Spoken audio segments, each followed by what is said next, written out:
How you doing, guys? Supposing you go to the movies. Here's a scene. Busy city street, people walking everywhere, traffic all over the place. And in the background, you see a maniacal killer wearing a goalie mask and carrying a machete. How scary is that? Change that character, set it now in a lonely, dark woods, and the atmosphere is totally different.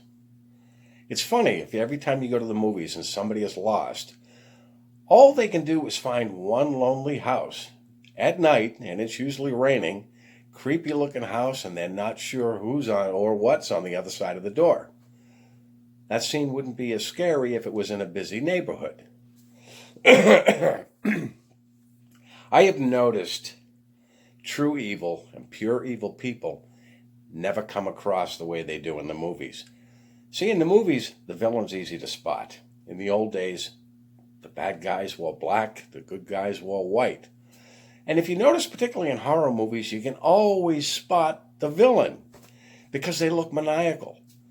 But in the real world, does it work that way? See, true evil realizes one thing.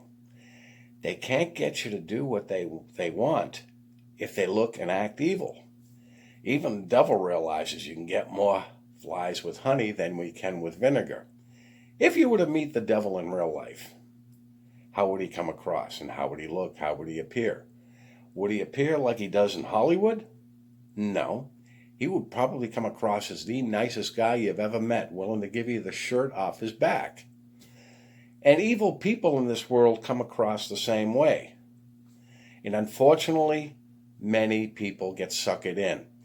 Face it, when you meet somebody, at first you take them at face value. I've gotten to the point where I'm very leery of people that come approach me with a smiling face because I'm like, okay, what are you after? Not always a good way to be because not all people that smile are evil. Don't get me wrong. But the real evil people, they take people in, and for the most part, many people may not spot it. Month after month, sometimes even years.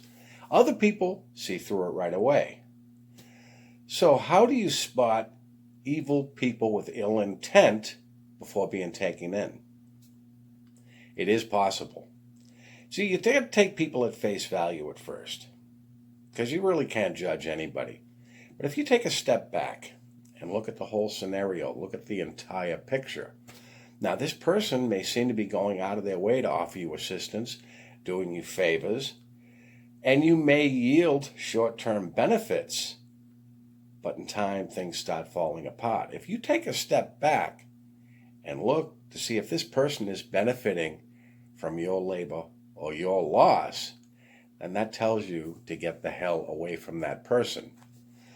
Now, I've seen a lot of people pull the wool over people's eyes for long term, and you try to warn them, but they're not seeing it, so no, you're wrong. He's a really nice person.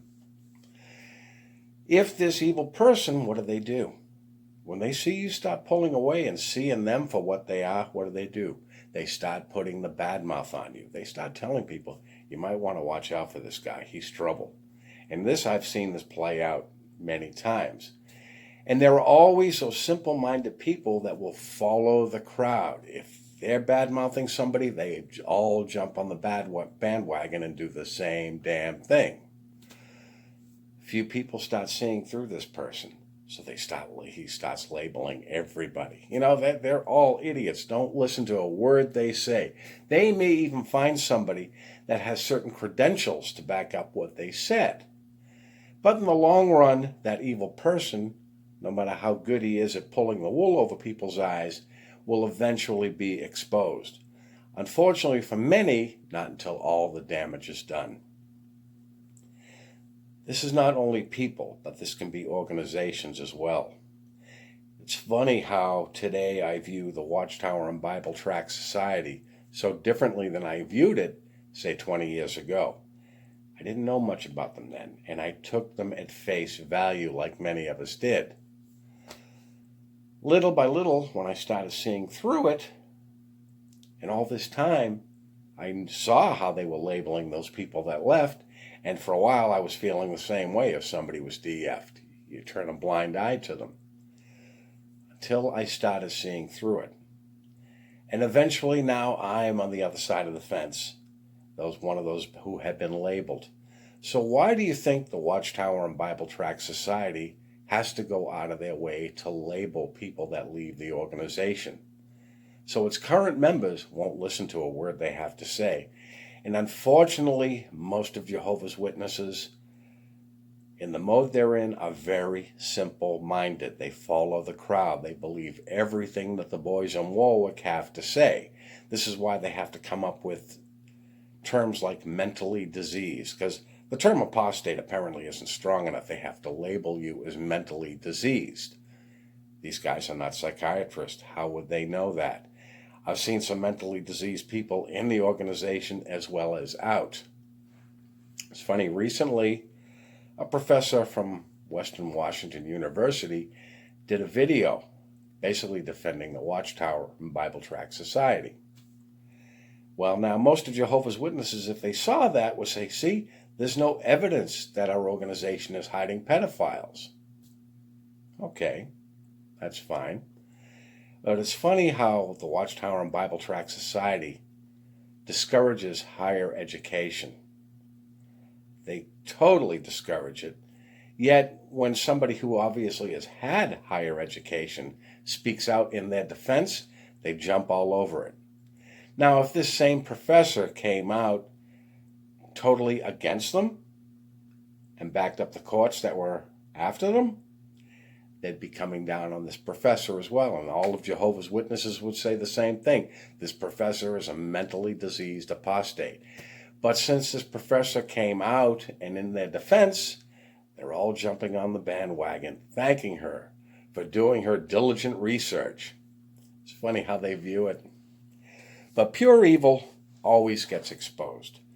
And it's sorry that only a comparative few see through it before the damage is done, while they're trying to pull their families out who are yet to see it. And the unfortunate thing is, like I said, all evil eventually gets exposed. Whether they do it themselves or somebody does it, there'll be no questions asked that, yes, this person is evil, this organization is evil, and they can no longer deny it. Now, eventually, like I said, many of us have saw through the bullshit of Watchtower. We know it's an evil organization. We walked away from it. Little by little, some still inside are waking up. And there are those that will hold on to it until the bitter end. But it's coming to a day where they are going to expose themselves to the world. Everything's going to be laid bare. There will be no question that this is an evil organization. And those Jehovah's Witnesses inside who had defended it till the very end, and blindly, I might add, by keeping that simple-minded train of thought and following the crowd, are going to be left with ache on their face. And they're going to be like, they were right. And then they themselves are going to start to wonder, what kind of standing am I in? Because now at this point in time, they're not going to know where to go because it was too late. It's gotten to that point where they're on the other side of the fence. Those who have gotten out took the warning and heeded the warning and got away from it, while many stuck by Watchtower, defending it tooth and nail till the end. But it's going to be coming to that time where people are just going to say, no, this is an evil organization. There'll be no doubting it. See, one thing Jehovah's Witnesses don't realize, they are not being persecuted for their faith. Watchtower is being chased by the courts of this world because of their illegal practices. But Watchtower is instilling it into the minds of Jehovah's Witnesses that they're being persecuted for their faith. Let's be honest about that. When you talk to anybody, nobody gives a royal rat's ass how you worship when it comes down to it. Everybody's busy with their own lives. They got their own problems. They got their own issues. Nobody cares how you worship. And Jehovah's Witnesses, nobody is persecuting you for your faith because nobody really gives a goddamn. But you're not seeing this. You got Watchtower convincing you you're being persecuted. Jehovah's Witnesses, take a look at the entire picture. You think you're in the truth. You think you're living a happy life. But take a step back. Who's benefiting from all your hard work? Who's benefiting from all your time? while you're stuck eating macaroni and cheese for dinner, how do you think the boys in Warwick are eating? When you go to Goodwill to buy your suits to go to the meeting, watch JW broadcast and look at the suits they're wearing. Do you think they got those at Goodwill? No, they are living a whole hell of a lot better than you. Consider that. Eventually, they are going to be exposed, and there's going to be no denying that they are an evil organization, along with every other religion in this world. Time is getting close, and eventually you're going to have to make a choice. Get out or be taken out with them. Anyways, guys, that's my thoughts. I'd love to hear yours, and you guys have a good day. I will talk to you soon.